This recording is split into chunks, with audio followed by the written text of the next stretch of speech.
Well, welcome everybody to our class tonight, and it is true, we're going to try to wind up our study from the period and the book of Judges in studying the book of Ruth.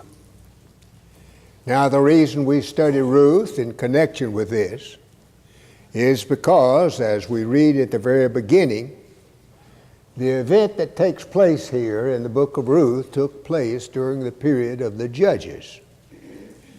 Now, we don't know whether it was the early part of the Judges or the latter part of the Judges, or who may have been a judge at the time or anything like that. And that's not really important concerning the lessons that we can learn from the book of Ruth.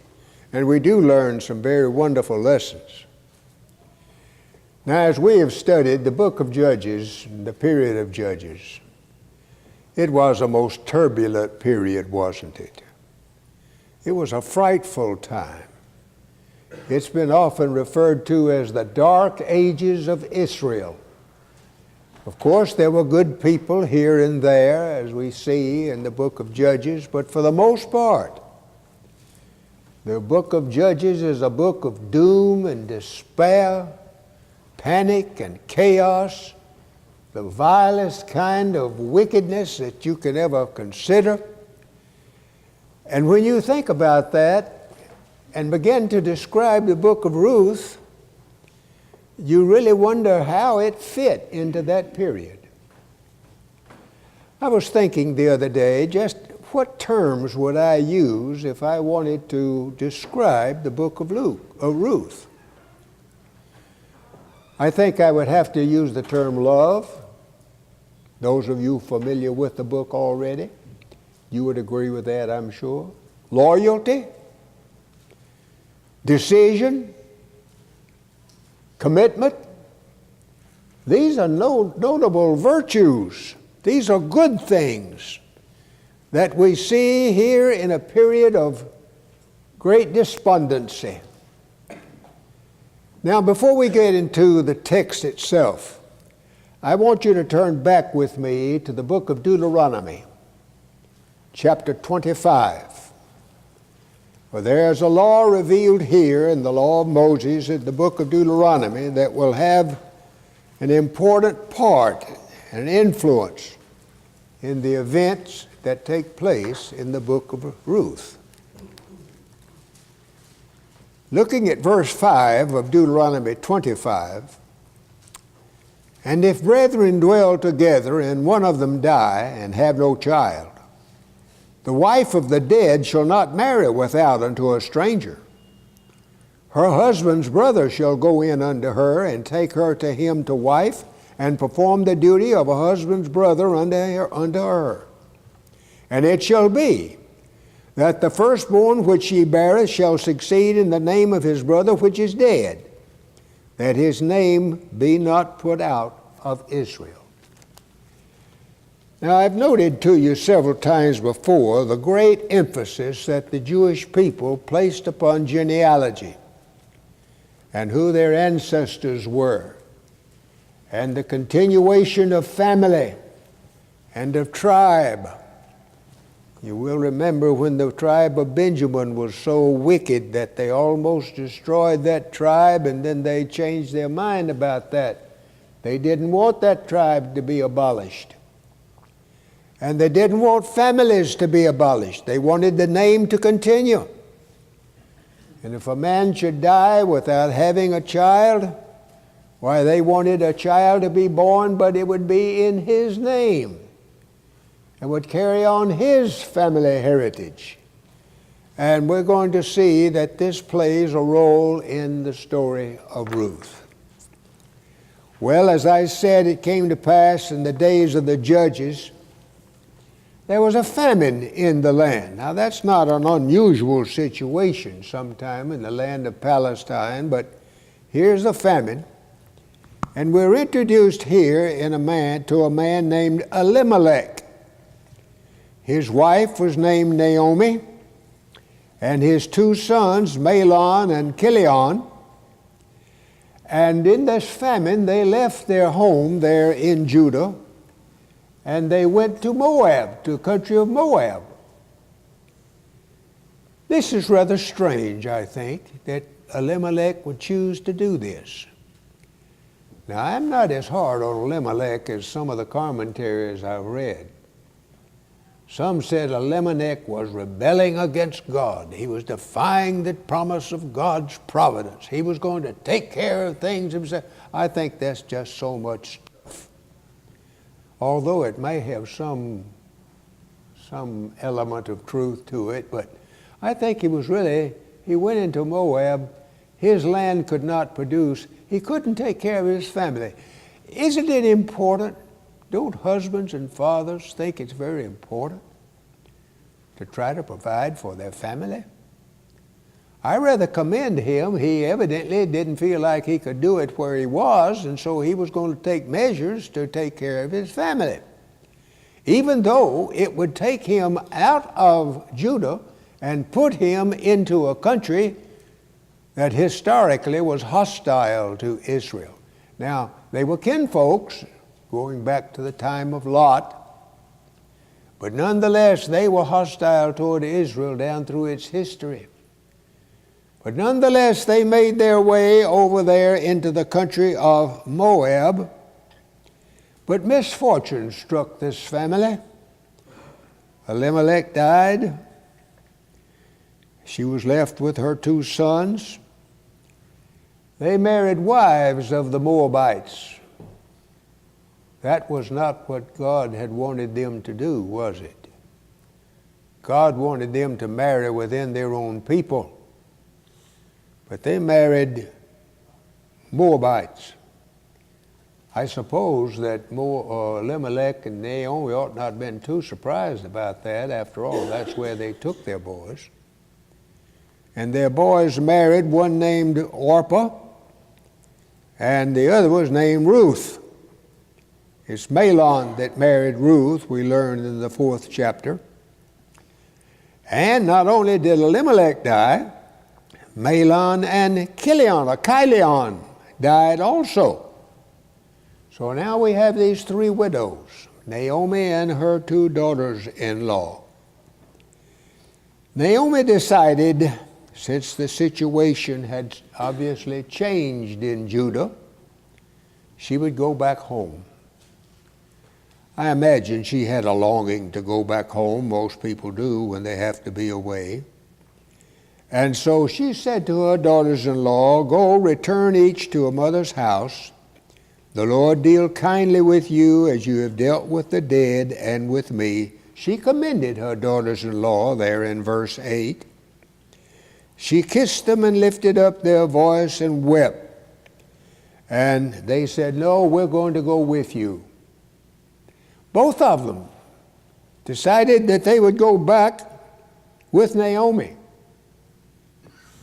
This indicates to me that Naomi had had a tremendous influence over these girls. They, rather than staying with their own family, their own people, in their own country, they were willing to go to a strange country. They didn't know how they would be received, if received at all. But they so loved their mother-in-law. They wanted to go back and be with her. But Naomi said, "No, now, I'm too old to have a husband, and if I had a child tonight, why, you couldn't wait for him to grow up and become your husband." Now, that's where that law was going to take place. There wouldn't be anybody to marry these 2 girls. And so they lifted up their voice and wept as they were about to depart. And Orpah, she decided to stay in Moab. But Ruth, she clave to Naomi. Now I want you to notice verse 16 and 17, which are beautiful words.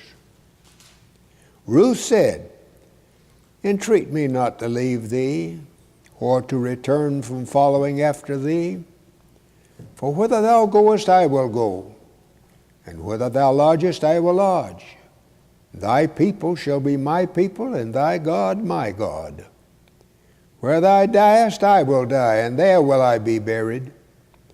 The Lord do so to me, and more also, if aught but death part thee and me.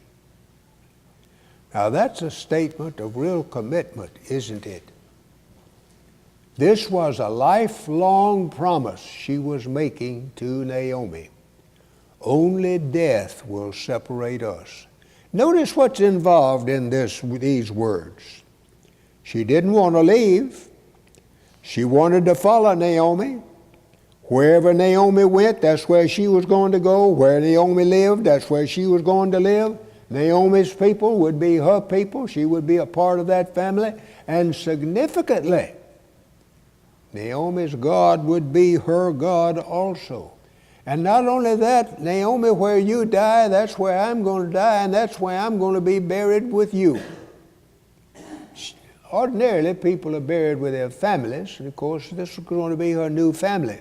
But she wouldn't be buried in the family plot back over there in Moab. She was committed to live with Naomi and die with Naomi and be buried in the same place of Naomi. She was committing herself to Naomi, was she not? So they came to Bethlehem. When the people saw her, they said, "Isn't this Naomi?" And she said, "Call me not Naomi." Now the word Naomi means pleasant. When she left Judah, she was pleasant. And I suggest to you that she was rather pleasant throughout the whole ordeal. But she said, "Call me Mara, for Almighty hath dealt very bitterly with me." Her experience in Moab, it had been a disappointment to her, had it not? Her husband died, her sons died. These were hard times for Naomi. And now she's returning home. I don't know, some think that she's complaining. I'm among those that think that she's complaining a little bit, don't you? Things haven't gone well with me. And she's not whining. She's not blaming God. She's just sort of stating how things are. It's been rough, my experience over here in Moab. Well, Ruth went with her. They had to have something to eat. So Ruth said, "Let me go to the field, glean ears of corn." And Naomi said, "Go, my daughter," verse 2 of chapter 2.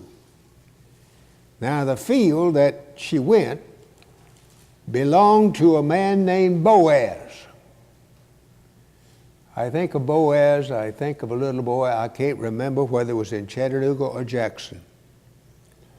I one time asked the question to the class, what was the name of the man that Ruth married? And this little boy jumped up and he raised his hand and he wanted to answer, and I could tell he wanted, and I said, "All right, son, who was it?" He said, "Bozo." Well, of course, Bozo was a clown, and that little boy had a hard time living down the fact that everybody called him a clown for a long time. Of course, he said Bozo. Well, he got part of it right. He got 3 letters out of 4 anyway, and out of order. But it was belonged to a man named Boaz. Well, Boaz took note of Ruth. He asked in verse 5, "Whose damsel is this?" And he was told, "Why, it's that Moabitish damsel that came back with Naomi out of the country of Moab." So Boaz went to Ruth and said in verse 8, "Hearest thou not, my daughter? Go not to glean in another field, neither go from thence, but abide here fast by my maidens." Boaz wanted her to stay in his fields. And I want you to notice how he plotted here for favors to Ruth. First, she would be alongside his maidens, his servants, those that were loyal to him. You work along with them. And secondly, he was going to make sure that the young men didn't bother her or abuse her in any way. in verse 9. And then in verse 14, at mealtime, why, she could come and eat the bread and dip the morsel into the vinegar. She could eat her lunch with the rest of those that had lunch provided for them. And again in verse 15, he told them to let her glean even among the sheaves, reproach her not. It was a law of the people of Israel. I guess we would say it was their welfare system, that when they reaped their harvest, they didn't just clean it all. They left part. And the corners, they wouldn't get into the corners. They'd leave the corners to grow up. And the poor could come and gather, and what was left over. And that's the way they helped to provide for the poor. But he told them, now you just in verse 16, you just drop some along the way for her to make sure that she had plenty. Well, she gathered it all together in verse 18, went back to her mother-in-law in verse 19, and her mother-in-law said, where hast thou gleaned today? Well, she told her, I was in the field of Boaz. Now Naomi, in verse 20, said to her, blessed be he of the Lord, who hath not left off his kindness to the living and the dead. And Naomi said unto her, the man is near of kin unto us, one of our next kinsmen. Now here's where we see that law of Deuteronomy is going to come into play. It seems that Naomi here is expressing her belief this is God's providence. God is providing for us, and there can be more come out of this than just reaping the harvest. And she begins to plot. Naomi is going to be a matchmaker here. She's going to get busy and get these two together in a big way. So Naomi's plan in chapter 3 was to make herself known, make not thyself known unto the man until he shall have done eating and drinking, and then when he lieth down, verse 4 of chapter 3, that thou shalt mark the place where he shall lie, and thou shalt go in and uncover his feet and lay thee down, and he will tell thee what thou shalt do. I was reading what is a pretty good book written by Brother Leslie G. Thomas about Ruth. It's entitled The Beautiful Gleaner. And he said, this could have been a very delicate situation if Boaz had not been of high moral character. And Naomi would never have suggested it, except she was of high moral character and knew that Boaz was and knew that Ruth was. Now the significance of her going into Boaz, uncovering his feet and placing the cover over her as he did later, was symbolic of this. He would take care of her. He would provide for her. We're not to think for a moment that there was any immorality involved. It was not even considered, although some could have misinterpreted the whole event in an evil fashion. And that's the reason he made sure he set her out without anybody knowing that she had been there. But this was the way that Naomi had planned, that Ruth participated and Boaz cooperated in establishing the fact Boaz was a near kinsman, and Boaz should take care of Ruth. And her plan worked, because Boaz sent her away, and Naomi said, now he's not going to settle down until he settles this situation.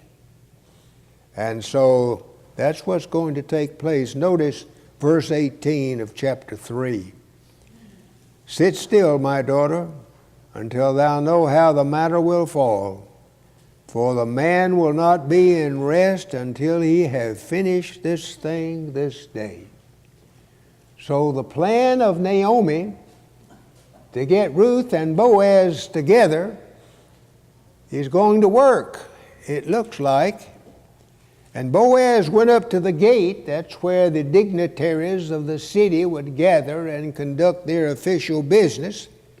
He set him down, and Boaz was going to let it be known he wanted to have have Ruth, but there was a problem. Now the law said the brother was to take the wife of the dead brother. Obviously it had developed to where the nearest kinsman would take the wife of the dead one. And Boaz was a near kinsman, but he wasn't the nearest kinsman. There was someone between him and Ruth. And so the proposition was, here's the land. Naomi was going to sell her land. It was also belonged to Ruth. And so this near kinsman, he says, you're going to redeem it, you're going to buy it. And that would be his privilege if he saw fit to do that. And he said yes. Well, then he was informed, it's going to mean more than just buying the land. You're going to have to take care of Ruth. You're going to have to be a husband unto Ruth. And he began to backpedal. Whoa, this is more than I would bargain for. I wouldn't mind having the land, but I don't want that woman. Why? I've already got too much on me already. Well, that might have been his excuse. I read in one commentary, I think he had a pretty good comment, actually. He didn't want to marry a Moabitess because that was against God's law to begin with, to marry outside of the people of Israel. He might have been a rather righteous individual, one that even obeyed the law. That might have been it. When you say it might have been, you just leave the door wide open to go anywhere you want to with it. It's all speculation. I don't know why he agreed to buy the land and didn't want Ruth. I don't know what his intentions or motives or reasons was, but he backed off. Well, that left the door open for Boaz to move in. And he did. And then we see here a rather peculiar custom, it seems to me. And look at verse 8 in chapter 4. Therefore the kinsman said to Boaz, buy it for thee. So he drew off his shoe. It seems when there was a transaction, it was confirmed by shoe swapping. Isn't that strange? We read about things similar to that. David talked about his shoes going over the land of the Edomites, which indicated maybe he was in possession of it. I don't know where that custom came in or just exactly what was the significance of it. I thought, and really I don't guess I should have thought this, it's sort of trivial. He was going to walk in the other fellow's moccasins for a while. Maybe that was it. Anyway, this was this signed it. This was the seal. This was the. Anybody have any suggestions as to the reasoning behind this kind of custom? I don't know why it was. There are a lot of things we can know what happened, and we don't know why, and don't understand it. But whatever it was satisfactory to all the witnesses, and this sealed the deal. And Boaz could then take Ruth to be his wife. He purchased the property, and he purchased the wife. Verse 13 says, so Boaz took Ruth. She was his wife. And notice, When he went into her, the Lord gave her conception. She bare a son. Now the son that was born to Ruth and Boaz was named Obed, verse 17. Obed was the father of a man named Jesse. Well, what's the significance of that? Jesse was the father of David. And we know that our Lord was of the descendancy, fleshly descendancy, of David. We learn that from the genealogy in the New Testament, particularly in the book of Luke, I think. So what does this say about Ruth? Ruth was a fleshly ancestor of Jesus of Nazareth. I think that may be the reason this book is in the Bible. That may be the reason we have this information about her. There are several Gentile women involved in the genealogy of Jesus Christ. Ruth was one. Rahab was one. I believe the other was Tamar was one. So there was Gentile blood in the veins of Jesus of Nazareth as well as Jewish blood. But their husbands, of course, were Jewish, and it is of the husband that the genealogy is established. But I think this is quite interesting, that this story about this commitment and this love story of Ruth and Naomi, and it culminates with David, the ancestor of Jesus Christ. Anyone have any comment you would like to make about Ruth, her character, the events that took place, the significance of it? The language in the Hebrew, where it says, looking for it now. Is that what it said? The Lord recompense thy work, and a full reward be given unto thee of the Lord God of Israel, under whose wings thou art come to trust. All right. So she's come under the wings of the Lord. That's the same language when she says, spread thy skirt over me. That word skirt and wings in the Hebrew from studies I've had. So she's really saying, look, you say I've come under the Lord's wings, you spread your wings over me. You and what under his skirt, you come to church, you spread your skirt over me. What does this say about the story of Ruth, except we see the workings of the providence of God? Do we not? Now, I don't know that God caused the famine, or that he caused the death of Elimelech and his boys, or that he caused all those things. But I know that God uses the decisions of people, we read about that constantly, to bring about his purposes. I think Naomi recognized that. She depended somewhat on that. And I think the book of Ruth shows to us. Well, God knows what's going to happen. God knows what's going to happen. Yes. He takes advantage of situations. He uses what the situation is to make it work. Because he knows what's going to happen anyway.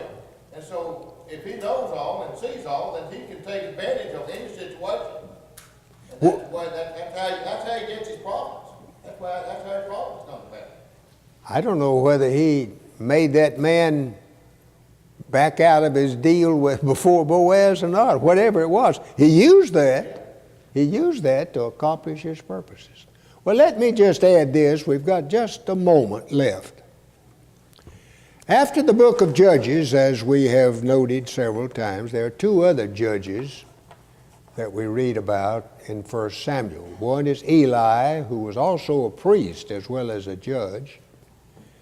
And Eli, I have mixed emotions about Eli. He was a good man himself. He made a miserable mess of rearing his sons. Hophni and Phinehas were wicked sons They were the ones one time in battle with the Philistines that took the Ark of the Covenant into the battlefield like a good luck charm or something. They would help them win the battle. And the Philistines captured the Ark of the Covenant. Of course, they got rid of it after a while because it was more than they bargained for. But nonetheless, Eli was the man that reared pretty much Samuel in the service of God. You will recall that Hannah prayed for a son that she might give to the service of God. Samuel was born, given into the service of God as a youth when Eli was the priest. Remember when God called Samuel, he thought it was Eli calling him several times. And he went into Eli, and finally he said, "Speak, Lord, thy servant heareth." Marvelous words that came from this man Samuel. It's good reason to think that Samuel was the most spiritually minded of all the judges of which we read. And he was a faithful child of God. However, at the close of the days of Samuel, the people desired to have a king. Oh, they said it's because you're getting old. He wasn't getting that old because he went about teaching the people after that. And he said, because your sons are bad, Joel and Abiah, they were bad too. Eli made a mess of his sons, and Samuel came right along and made a mess of his sons too. We've got several sets of brothers in the Bible that were rascals. Hophni and Phinehas, as I mentioned, Nadab and Abihu, sons of Aaron, they were bad. Now Joel and Abiah, I'll tell you, you watch out for your brothers, they'll get you in trouble. Or you'll get them in trouble maybe. But Samuel was such a great man, but the Lord chose him to anoint Saul, the first king of Israel. And the Lord chose him to anoint David to be the next king of Israel after Saul proved to be such a disappointment to Israel and to Samuel and to God. And when Samuel died, the two men that he had appointed and anointed to be king were at odds with each other. Saul was pursuing David, trying to kill him. And that's when Samuel died. Samuel was most remarkable when he came to the close of his life. He put forth a challenge to the people. He said, "Tell me now where I have done wrong. I'll make it up to you, whatever it is, just let me know." And they never brought up anything. I wonder how it would be if our national officials come before the people at the end of their time. Now, tell me, if I ever did anything wrong, what is it? My, you never would get through hearing it, would you? You would just carry it on. Whether it was right or wrong, it would be brought out. It might have to be made up a lot of times, but it'd be made up if it's necessary. But that's the kind of person Samuel was. A great and marvelous person mentioned in Hebrews chapter 11. One of them among the faithful.